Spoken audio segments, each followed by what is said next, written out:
Yeah, so I posted the study session or the review session for my exam for last year. I was watching the video and it's just such a painful experience. I was going so slow, a lot of questions, and I was trying to explain everything from scratch because that class is not as strong as your class. So if for example, you know something, you just skip over it. If you have not yet watched the video, let me see, where is it? Hold on a second. Did I just close it? Yes, I did. Let me see where the file is. Exam 4. Yeah, let me get the file, and I have to make a correction on there also.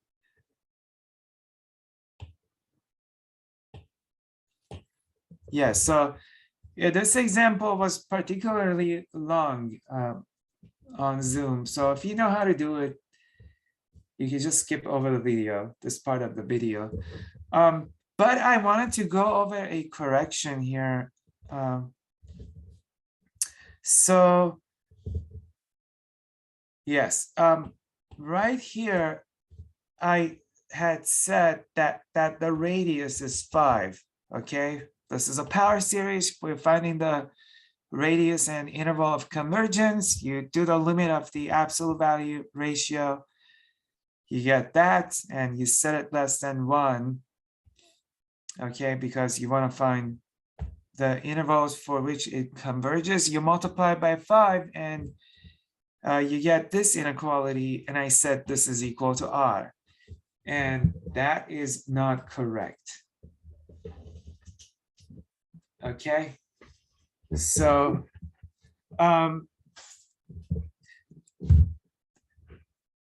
if you guys understand the notion of absolute values, okay, it goes like x minus c less than r, which reads as the distance between x and the center must be less than the radius.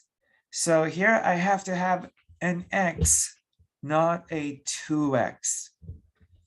Okay, so if you want to get the radius of convergence, you have to factor that 2 out. You get x minus 1/2 less than 5, and then divide by that 2. You get absolute value of x minus 1/2 less than 5/2, and the radius is 5/2. Okay, that is the radius, and the center here is 1/2. It's not -1. Okay, but if you, so hold on one second. If you work out the problem with that, when you have that inequality, you can expand it, add 1. That gives you the interval of convergence. This is the interval of convergence. If you want to find the radius, you can just add the 2 endpoints and divide by 2, average the 2 endpoints. 3 minus -2, that's 5. The distance between -2 and 3 is 5, half of that. So that would be the diameter. The diameter of the interval is, or the length, I should say, is 5. Radius is 5/2. Yeah, someone wanted to make a comment? So I was just going to ask, the endpoints are still the same, right? Yes, they are. Yeah, the interval doesn't change. The interval is still the same. Anna is asking, are we doing 1110? So 1110, I will put Maclaurin and Taylor series on the final. Okay, 1110 is not on this test. Okay, for 1110, I covered Maclaurin series and Taylor series, and that's what I put on the final exam.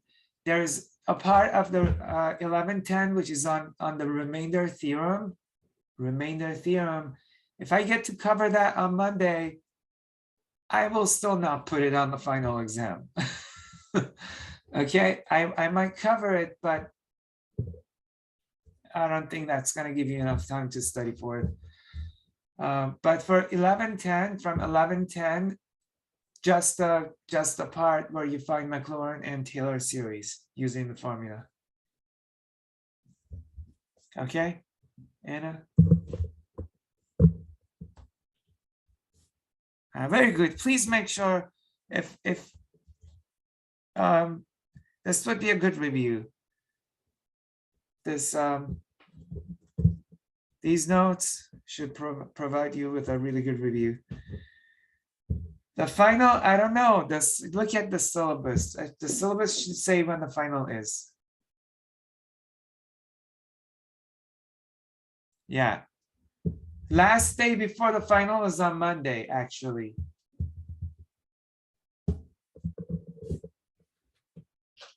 I might be able to hold a review session for the final, but I don't know if I have a study guide. I have to look at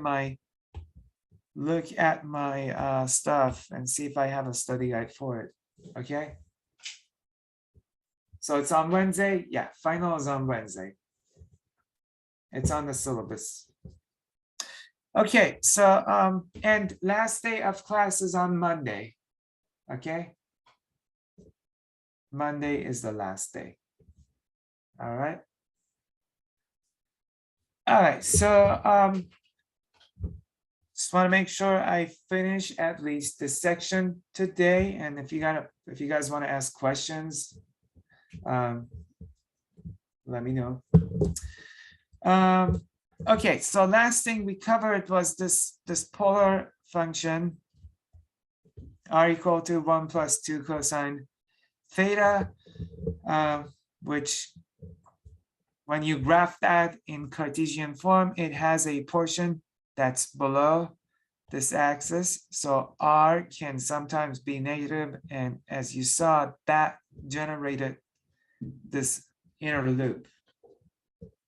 Okay, and that corresponds again to the arc that is between the two zeros. The two zeros are pi over 3 and 4 pi over 3.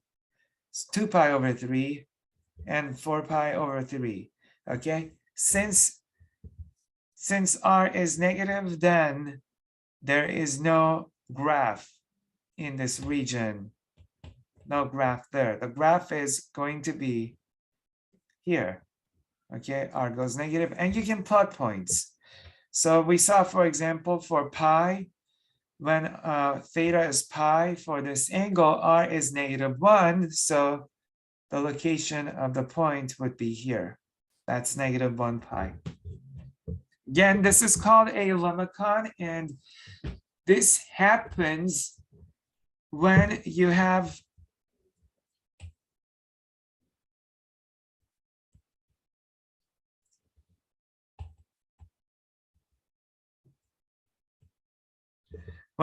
r equal to a plus b cosine theta, or r equal to a plus b sine theta. Okay, if you were to graph this, the graph will be symmetric with respect to the vertical axis. It's going to look like that. I messed up. It will look something like that. This graph. Okay, and it turns out that absolute value of a, so whatever this number is, has to be less than the absolute value of b. Okay, imagine this is -2 and this is, let's say, 3, or this is -2 and this is -3.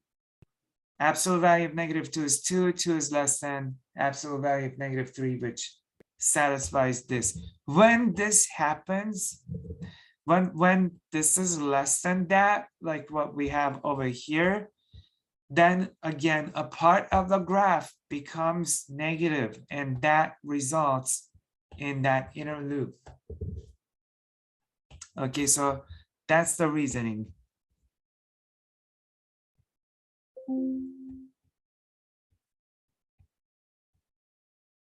R becomes negative for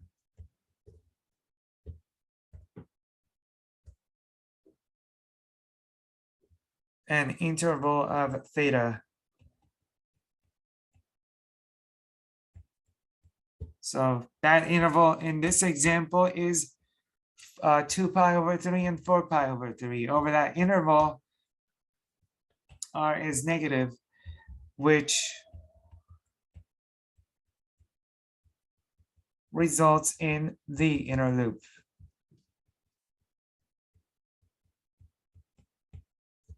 Okay.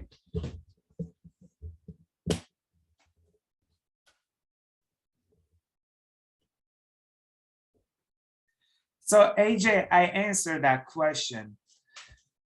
I answered the question. You need to be able to find Maclaurin and Taylor series of functions like e to the x, sine x, cosine x.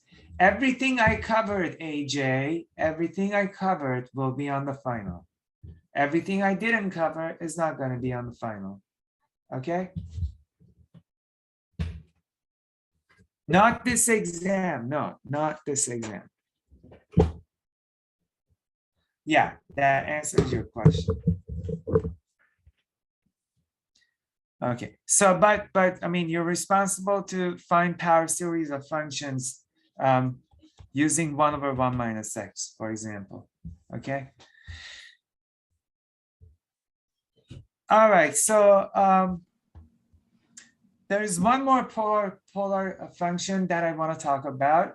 Okay, this is a lot of work actually. I have already done the work and I'm gonna go over it. This is the last type of polar graphs that we're gonna discuss, and it is r equal to some number times cosine or sine of n theta. Okay, so we already graphed r equal to, for example, 3 cosine theta, but in front of theta, there is no number. There's just one, a single theta, and that generated a shifted circle. So the question is, what happens when you put a 2 or a 3 or whatever number in front of theta? All right. Okay, so we're gonna go through the same steps to graph this polar function. We're gonna find the zeros of r and graph on 0 to 2 pi. Okay, the thing with this function is that its period is not 2 pi because of the 2 in front of theta. The 2 in front of theta, it impacts theta. Okay, the period of sine and cosine is 2 pi, meaning that if you draw one cycle of cosine, the duration of one cycle is 2 pi. That's how long one cycle is. And then the next cycle is just the repetition of that. Okay, that is also going to be 2 pi. But again, when there is a number in front of theta, then the period is going to change. All right, so as you see, when there is a 2 in front, from 0 to 2 pi, we get 1, 2 cycles. Okay, meaning that the period is going to be pi because the duration of each cycle is just pi. Review of trigonometry. All right. So what you can do is set this equal to 0 if you want to find the zeros. You can just get rid of the 2 by dividing 2 out. Okay. Now you ask yourself, where is cosine equal to 0?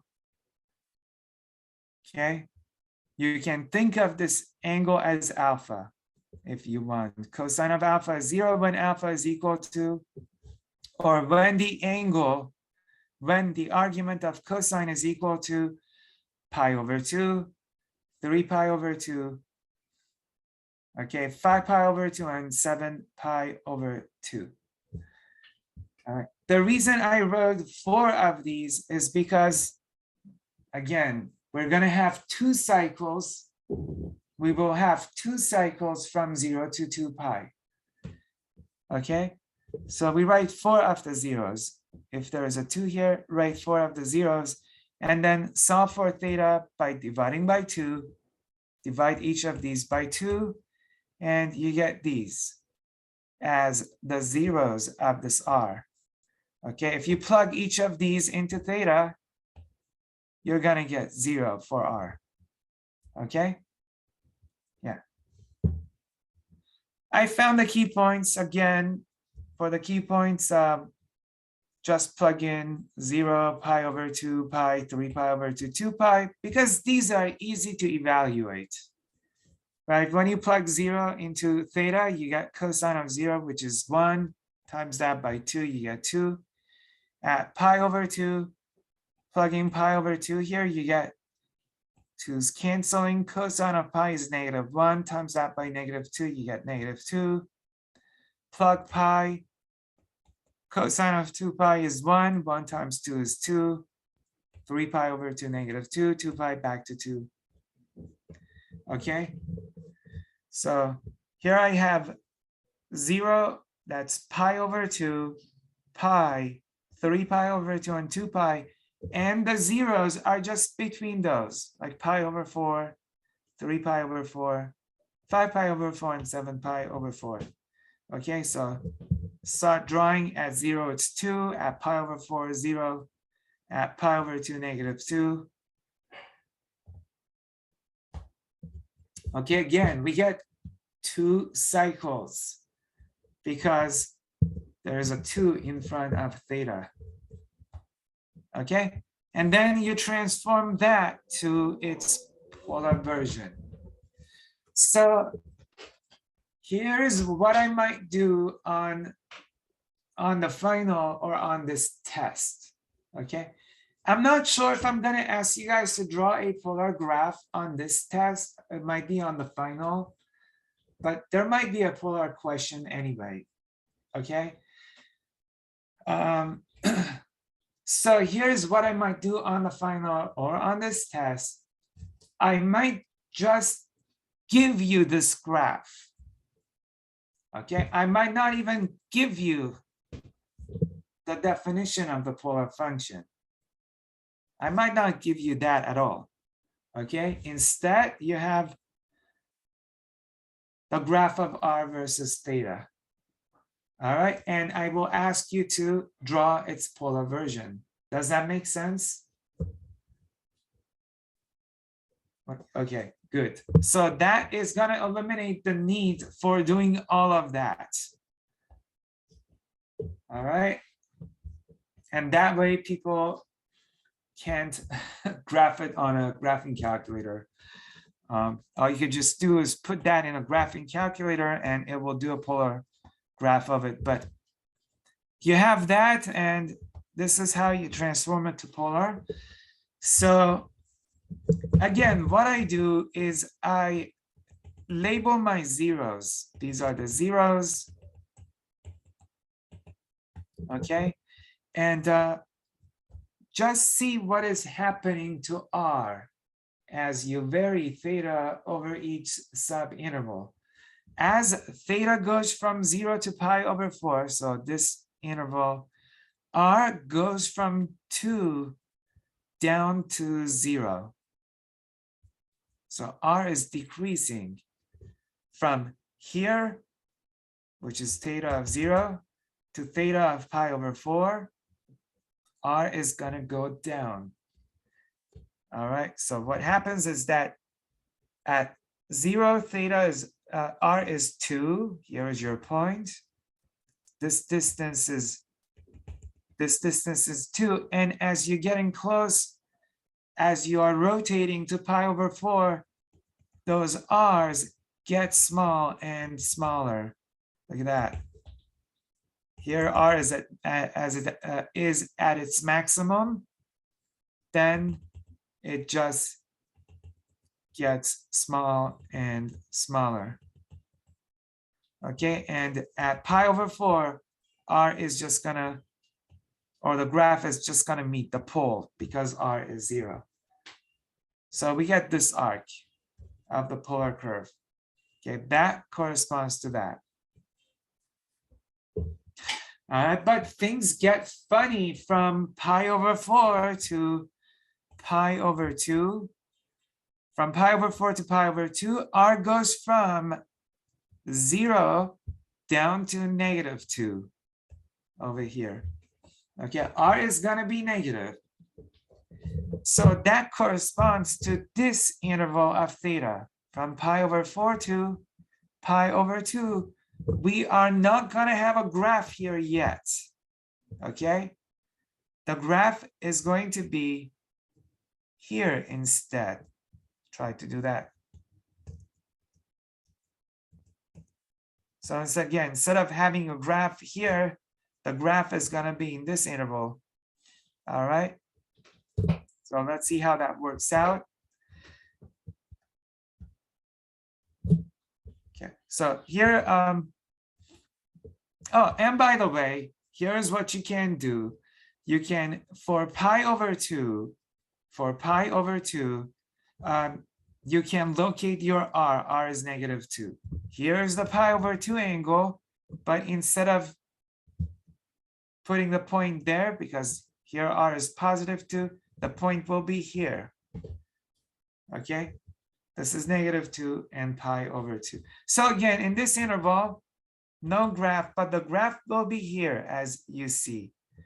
R is initially 0, and it becomes more and more negative. Okay, it's going from 0 to -2. So imagine here r is -0.5, -1, -1.5, and eventually -2. All right, so this part corresponds to this part. And here is the movement. Look, like that so far. All right, now this piece. So this graph doesn't start at the origin, it starts at 2, 0. Yes, it does. Yeah, that's because right there, the initial point is at 0, 2. When theta is 0, r is 2. Here's theta of 0. At that location, r is 2. So we're starting from here. Okay, so far we have that. And from pi over 2 to 3 pi over 4, here's pi over 2 and 3 pi over 4. Again, r is negative, so graph will not be here. Instead, the graph will be here in the opposite vertical side of the angle. All right, so here we have r is -2, and then r is just going to get closer to 0. All right, so see how that works. R is -2, r is -1.5, r is -1, r is -0.5, and once you approach this angle, r is 0. So far we have this. Okay, this green piece corresponds to this green piece. All right. Okay, so from 3 pi over 4 to 5 pi over 4, let me just do this whole, let's just do that. From 3 pi over 4 to pi, here's 3 pi over 4, and here's pi. Thankfully, r is positive. Okay, at 3 pi over 4, which is this angle, r is 0. And then it becomes closer to 2. From 3 pi over 4 to pi, r goes from 0 to 2. So again, at 3 pi over 4, r is 0. And as I get closer to that angle, r gets big and bigger. And at pi, r is 2. This is 2 comma pi. Okay, so far we have this. All right. And then from pi to 5 pi over 4, r goes from 2 back to 0. Here r is 2, and again, your r's are getting closer. As you get close to 5 pi over 4, we get this arc of the polar curve. That corresponds to that. Okay, and then again, from 5 pi over 4 to 7 pi over 4, r is negative. Okay, so pay attention to that. Here's 5 pi over 4, 7 pi over 4. Instead of that graph being here, it is going to be here. Okay, this piece corresponds to this piece. So far we have, look at the trace.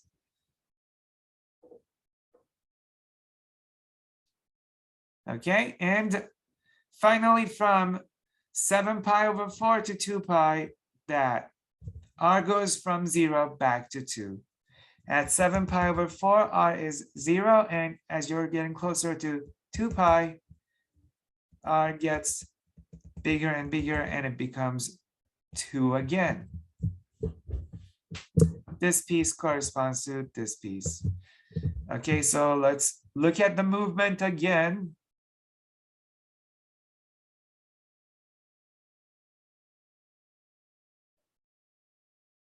Okay, one more time. Here r is positive. Then instead of moving into here, we move here. R becomes negative. Okay, then r is positive again. Right? Now instead of moving here, we move here because r is negative. One more time.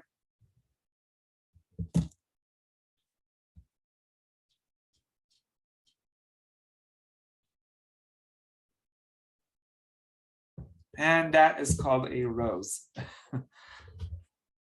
Professor, is that excuse me, that point up top, is that negative to 3 pi over 2? Which One one? top called an orange. This point? Yeah. Yes, let's get that point. That point is from here. That point is 3 pi over 2 negative 2.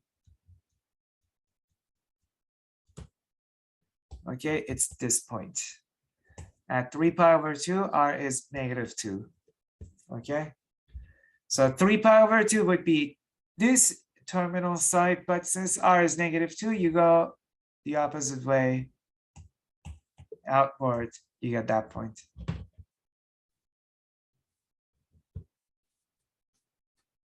Yeah, a rose with 4 petals. So let me quickly go on Wolfram Alpha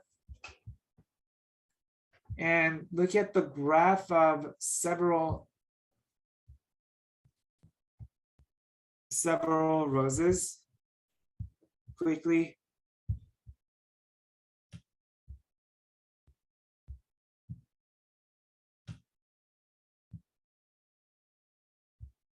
What's that?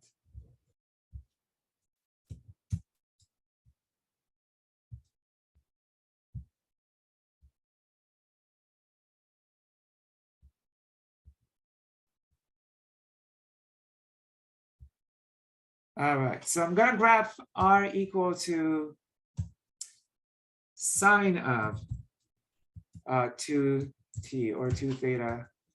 That was cosine, this is sine. Oh, polar. I should say polar. Okay, so this looks just like the cosine.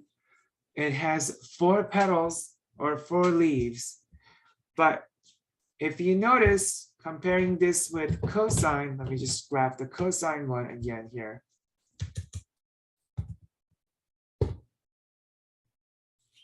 Yeah, sine versus cosine. Let me see if I can graph both and are equal to sine 2t.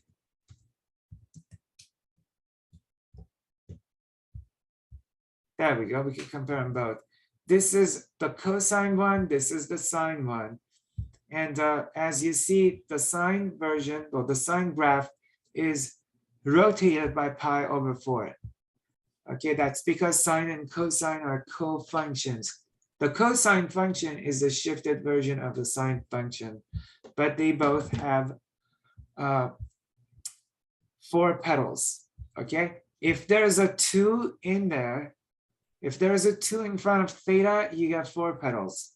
Okay, if there is, like, let's say a 4 in front, I'm gonna do 3 in a second. If there is a 4, we're gonna get 8 petals, like that. So far, we get double of the number in front of theta. Now imagine there, let's say what happens when there is a 3 here.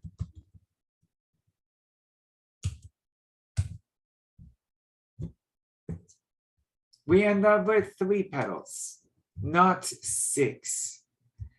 Okay, let's see what happens if there is a 5. And I want you guys to think about it. Think of why this happens. We got 5 petals. All right. If I put a 6 in front of theta, we're going to get 12 petals.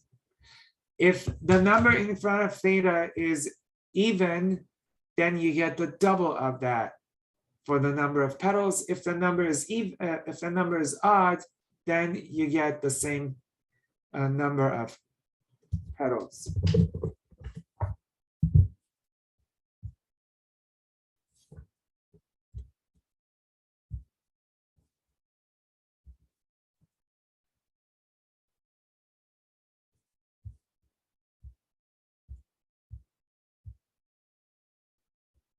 I want you to think about it. Okay, you know what? You know what you should do? Graph, I want you guys to graph r equal to sine of 3 theta on your own and see why. I promise you, you're gonna, if you do the graph, you're gonna see why. It has something to do with the cycles. Just do it, okay? Graph r equal to sine of 3 theta, and you'll see why exactly. Okay, so yeah, we have the limacons. We have the, let me write the roses and petals. If you have r equal to a cosine of n theta, or r equal to, oh, you can't see, yeah, it's frozen. Yeah, if you have r equal to a cosine n theta, or r equal to a sine of n theta,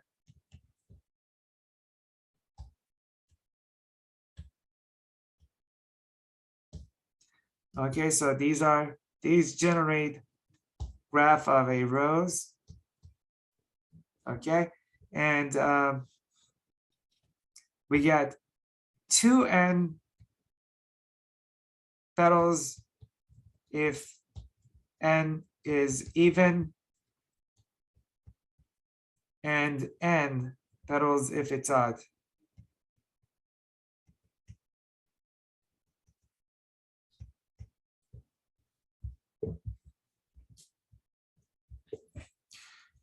To be honest with you, we're never gonna be graphing roses and stuff like that. The graph is just useless. These are just cute graphs, but they're just good for nothing. It's kind of cool to understand why those graphs are generated, because I don't know, if you have to someday, for some reason, design a polar function, I don't know why, you're probably like doing a programmer, you're writing a game, okay, or an application. that has to generate one of these like cute polar functions, understanding these will be helpful, okay? But that's, I mean, that's it. I don't see any use for them. What we are going to have to learn about is area, okay? So I want to make sure I get to that. And the last type of, the other type of polar function that we graphed was a cardioid. Okay, so a cardioid is R equal to A plus A plus or minus cosine theta, or R equal to A plus or minus A sine theta. Okay, so what happens here is that since these match, R is never gonna be negative, and that will not result in an inner loop, okay? And then of course we had the circles that we talked about earlier. Okay, make sure you know them.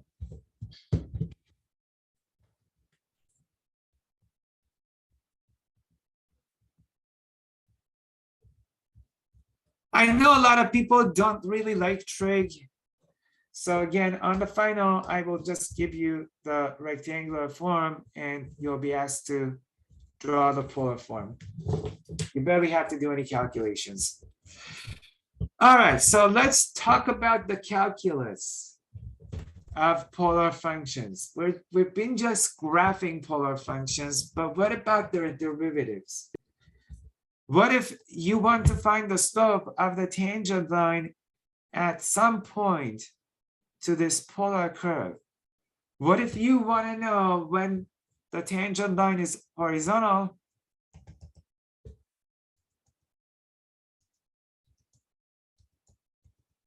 okay, or when it is vertical? Because that can tremendously help you with the graph.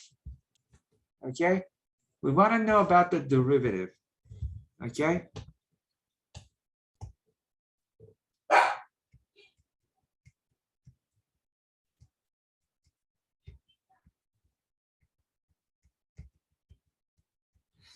All right, so let's make sure we understand derivative of a polar function correctly. Okay, if and you guys do really need to pay attention here, because the derivative of f, we have some function f equal to r equal to f of theta. The derivative of r, dr d theta, f prime of theta. Can someone here tell us what this derivative describes? Does this derivative give us the slope of the tangent line? Anyone?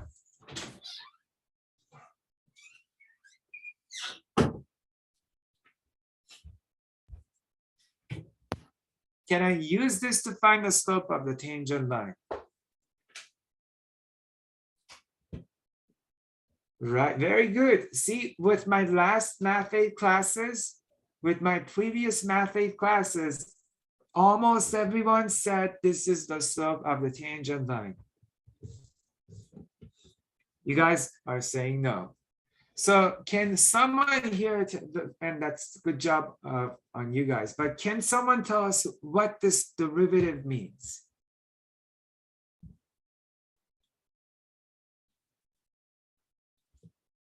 I mean, that thing is telling you what the derivative, what this derivative means. Dr d theta.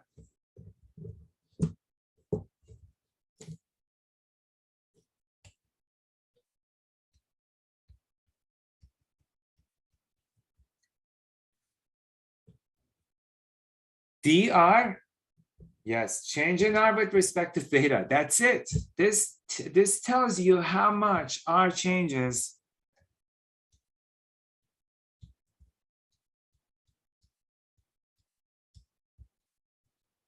as theta changes. how fast, that's what this says, how fast the distance between the pole, that's r, and points on the graph of r changes as the angle changes.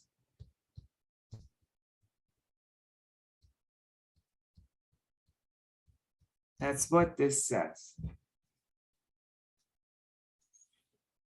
Yeah, it's not instantaneous. It's got nothing to do with arc length. All right. So for example, if you look at the circle,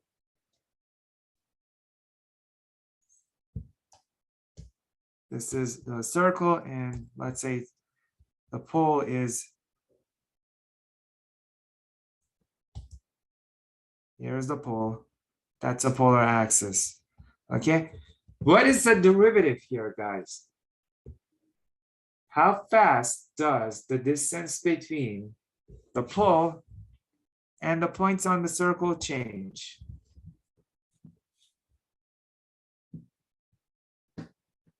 Very good, Nicholas. It doesn't change. It doesn't change. The distance, look at that. The distance is always the same, isn't it? It's always a, right? As you vary theta, as we vary theta,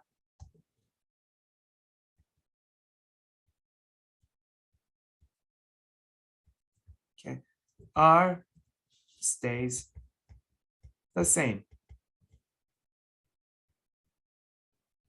Okay, so here dr d theta is equal to 0. And that makes sense because here the equation is r equal to a. R equal to a is a circle of radius a.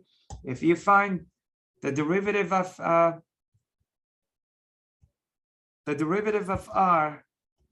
with respect to theta, that's d theta of a. A is a constant. That gives you 0. Okay. This has nothing to do with the slope of the tangent line. Slope of the tangent line is definitely changing.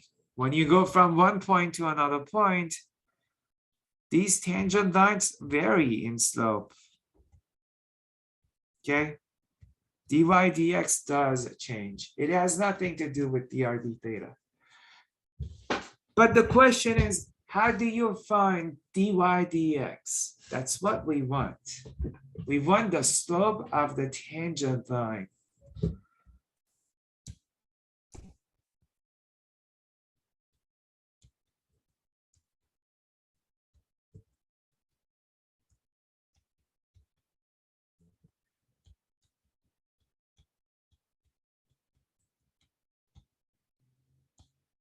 Dy dx, rate of change in y with respect to x, has nothing to do with dr d theta. Dr d theta is not going to give you that.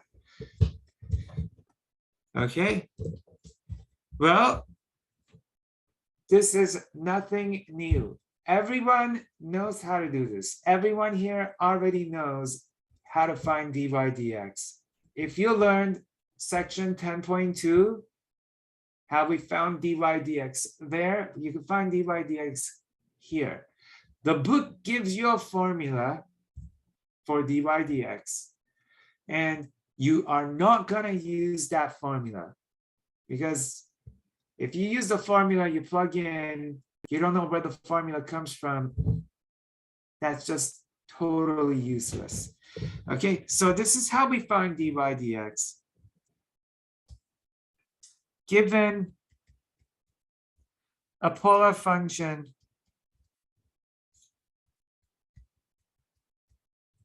r equal to f of theta.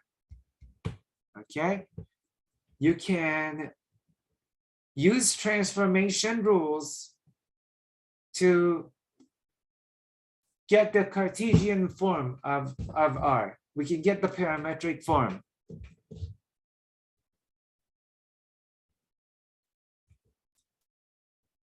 Yeah, we can use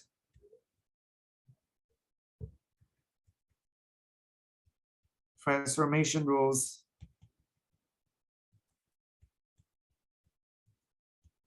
to rewrite as parametric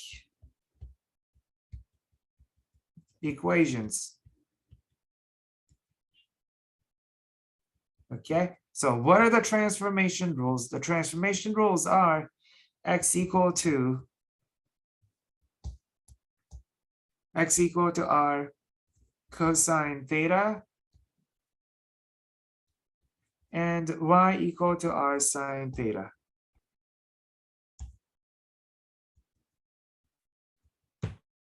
Okay. Yeah. And again, these come from very simple right triangle trigonometry. Okay. We derived these, what, yesterday or 2 days ago? So what you do is you take your polar function. Where is your polar function? Here is your polar function. R is equal to f of theta. And substitute that here for r. So you get x equal to f of theta cosine theta and y equal to f of theta sine theta.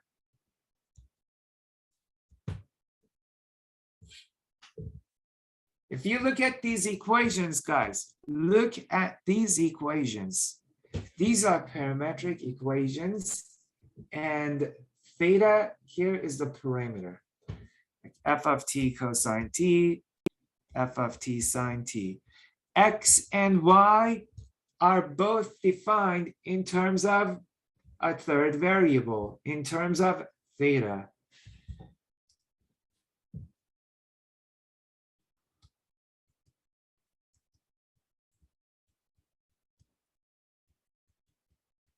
Okay, so to find the derivative now, to find dy dx,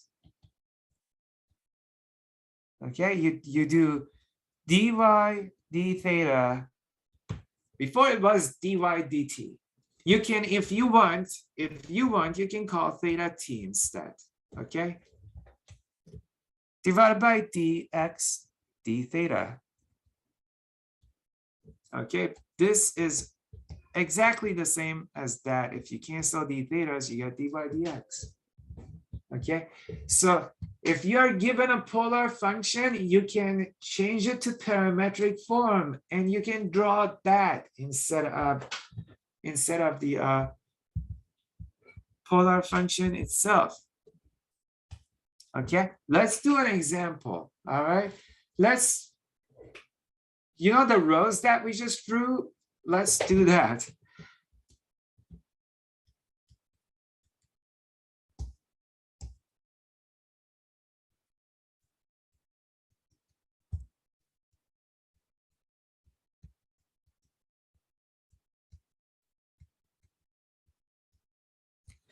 Okay, so here r is equal to, let's say, cosine of 2 cosine of 2 theta. Let me just make it cosine of 2 theta here.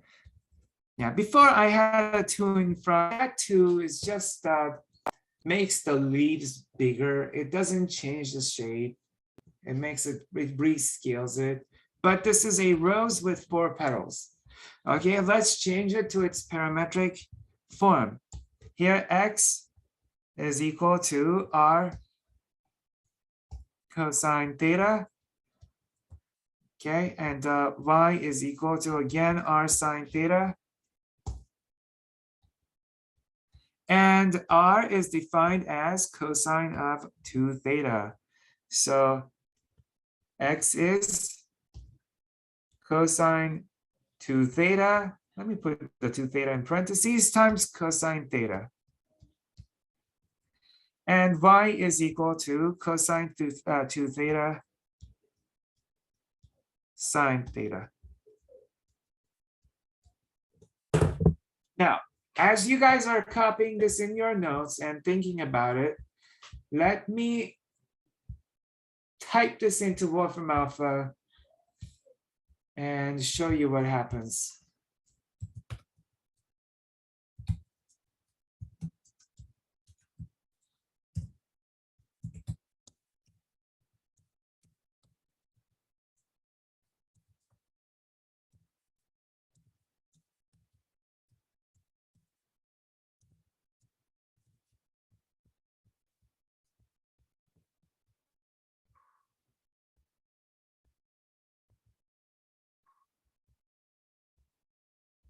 Okay, so let's see what that gives us.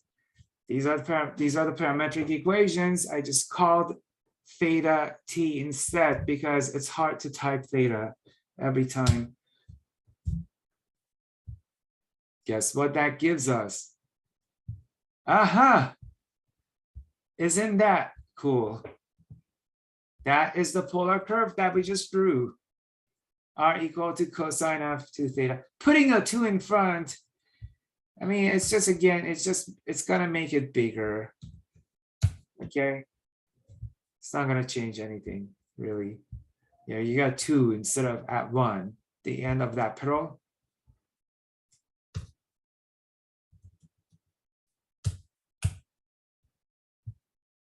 Isn't this cool? What do you think? Isn't it? This is really cool. How everything in math is related. So if you don't like polar version of a curve, you could change it to its parametric form using transformation rules. And you can do everything that you know about parametric functions on your polar function. What is slide control? This is a new thing. Oh, really? I have to see what that means, what that is. Okay. A new feature on Zoom.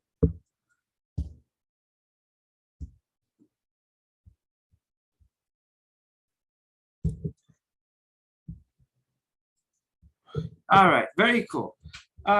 Let's do a problem with derivatives here, okay? Yeah.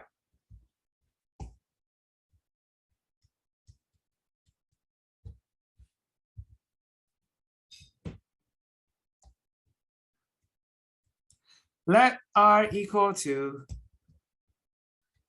2 plus 2, I think we graphed cosine theta. Yes, this is the cardioid that we graphed already. Okay, and here we want to find the equation of the tangent line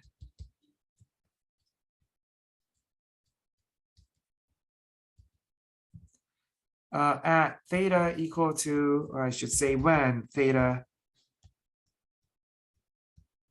is equal to pi over 6. Okay, so we are doing a Cartesian thing, finding the equation of the tangent line. All right. Okay, so what you do again is use your transformation rules to rewrite in parametric form. So here x is equal to r cosine of theta. Your r is 2 plus 2 cosine theta times that by cosine theta.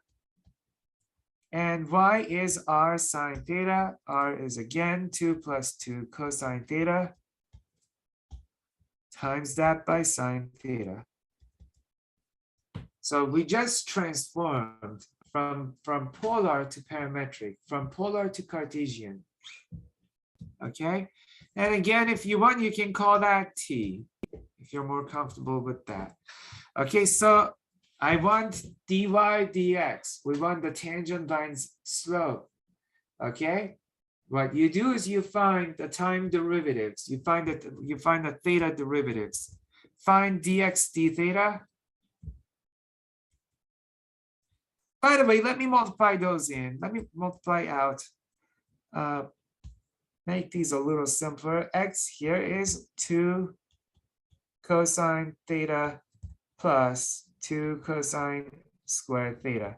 I just multiplied that in. So when you take derivative, you don't have to use the product rule. And y here is 2 sine theta plus 2 cosine theta sine theta. Okay. Yeah, distribute. If you guys remember this term here, 2 cosine theta sine theta, you can leave the problem like that and then go ahead and take the derivatives. It's totally fine. But if there's a trig identity that pops up, use it. Yes, double angle, because it makes your life simpler. You don't have to. You don't have to. It's just simpler that we write that as a sine of 2 theta. 2 cosine theta sine theta. That is a sine of 2 theta. Double angle. If you don't acknowledge that, it's totally fine. It's totally okay. Just go ahead and take the derivatives. Dx dt dx d theta is -2 sine theta. That's the derivative of 2 cosine theta. And then the derivative of 2 cosine squared. Here I have to use the chain rule. You bring the 2 down in front, you get 4 cosine theta times the derivative of cosine theta, which is negative sine theta. So that becomes a minus.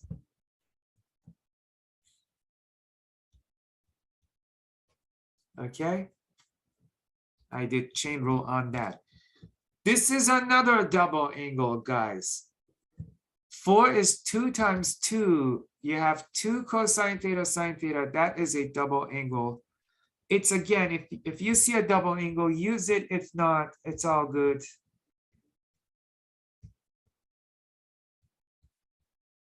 So I can write that as -2 sine 2 theta. Double angle that again. All right, again. 4 is 2 times 2 cosine theta sine theta. 2 cosine theta sine theta is that. And let's find dy dt.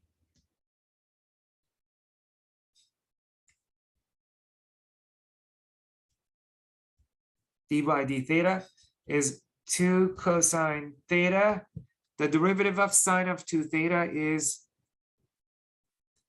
cosine 2 theta, chain rule multiplied by 2.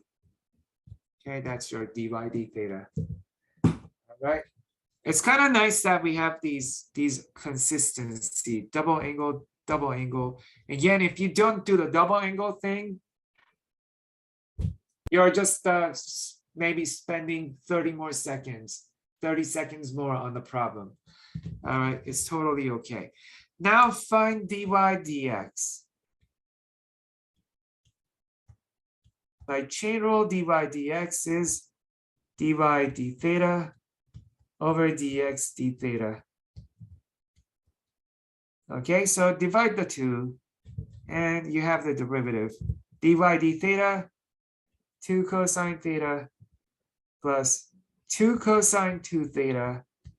And that is -2 sine theta minus 2 sine 2 theta. Okay. You can factor out a 2 from top and bottom, cancel the 2 out, and you should be good. I could also factor out the negative.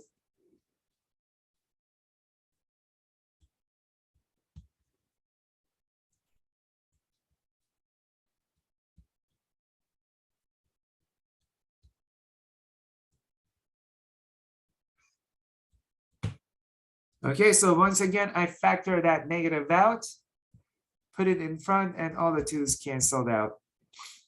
Okay, that's your dy dx. Your dy dx is also parametric. It's a function of theta. Okay, now we want the slope of the tangent line at pi over 6. So plug pi over 6 in. Dy dx at theta equal pi over 6.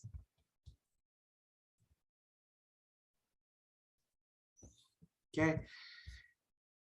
Cosine of pi over 6, guys, is root 3 over 2.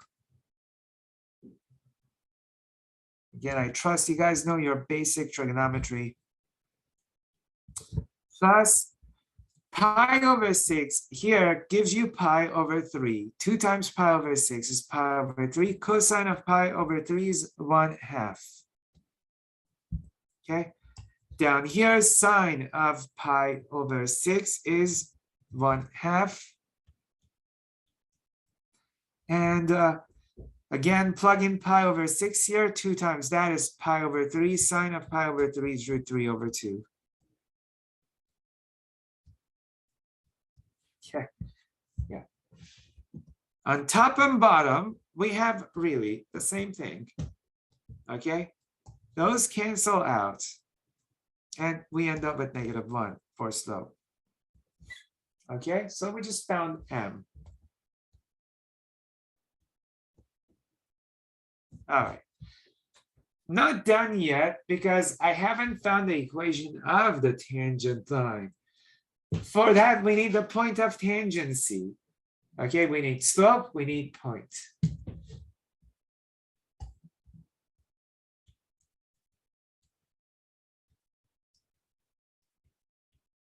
Point of tangency is your x, y.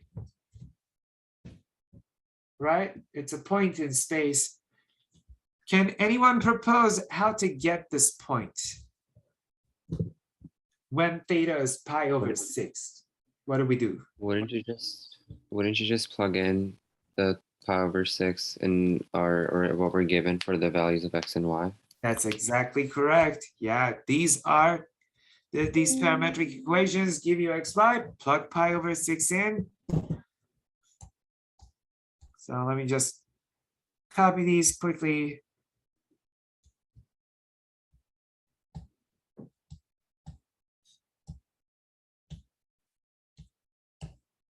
Okay, so we do x at pi over 6. Okay, so again, let me just quickly, I might go over a minute or two, but if you have to leave, go ahead. 2 cosine pi over 6 plus 2 cosine of pi over 6 squared. Cosine of pi over 6 is root 3 over 2.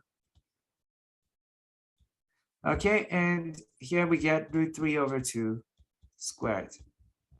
Okay, so that gives us actually root 3 plus, it's an ugly point, but Isn't there a 2 in front of the square? yes, there is right here. Yeah. So here we get 3 over 4, multiply that by 2, you get 3/2. That's your x. Okay, y at pi over 6 is going to give you 2 sine of pi over 6 plus sine of 2 times pi over 6. Okay, sine of pi over 6 is 1/2. And then twice of pi over 6 is pi over 3 multiplied. Sine of pi over 3 is root 3 over 2. So here we get 1 plus root 3 over 2. Okay, we have our point. So in summary, m is -1 and the point is root 3 plus 3/2, comma 1 plus root 3 over 2. Sorry guys, I'm going so fast here. But just plug this into the point slope form, which is y minus y1 equal to m times x minus x1, and you have your equation.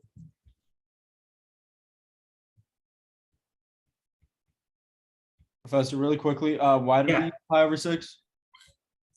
Yeah, that's because everything is happening at pi over 6.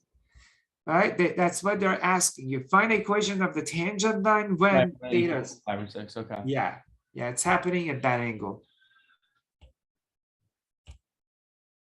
M is -1, and then we have x minus x1 is just root 3 plus 3/2, and please just leave it.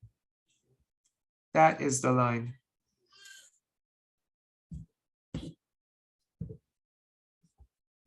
Okay, so very quickly, I'm gonna leave this page. I will upload these on Canvas. But if you look at the graph of the rows that we drew, right here, here's pi over 6. This is the pi over 6 angle. Where is it? Is it this graph? Yes, this is the graph. At pi over 6, if you find the slope of the tangent line, well, let me see here. Pi over 6.